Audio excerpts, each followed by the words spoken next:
Hello guys, hey, I'm Caleb, and recently I have one client who asked me a simple question: whether should he use his CPF OA amount to clear off his outstanding loan, which is a outstanding loan. So I asked him, why do you want to clear off? He said to me that very simple reason is that he don't want to pay monthly installment all the way for the next 10 years of his life.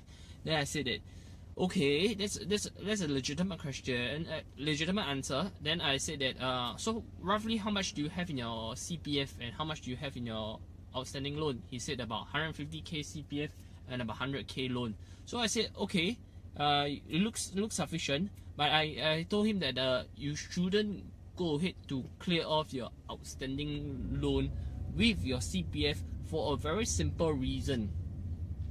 This simple reason is that once you use your CPF to clear off your outstanding loan, you will incur accrued interest. What is accrued interest? Imagine today you do not touch your CPF and leave it inside your CPF account. The interest you could have gotten is probably $5,000 a year. But now you use this $100,000 or $200,000 to clear off your outstanding loan. There is $5,000 you could have earned. You need to refund it back to CPF once you sold your house.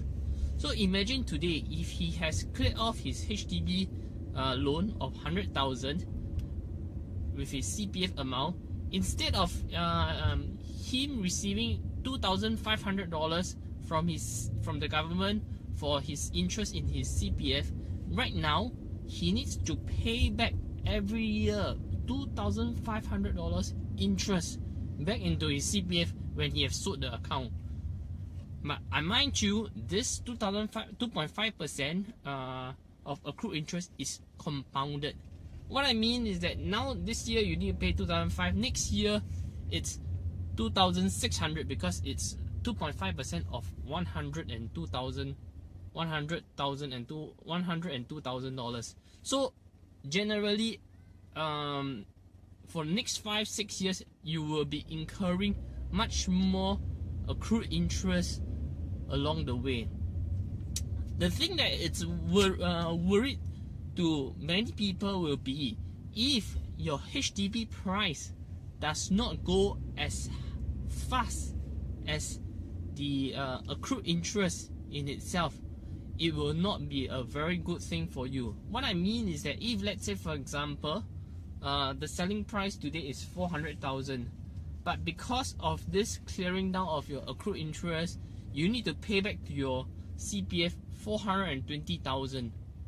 And if 5 years later you need to pay back to CPF 460,000, but the price of the property is still 420,000, what this means is that eventually you'll be paying even much more, or even making a negative CPF loss in your CPF account in itself.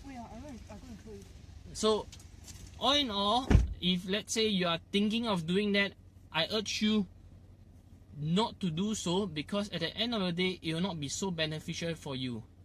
Feel free to give me a question or drop me a text, and I'll see you soon.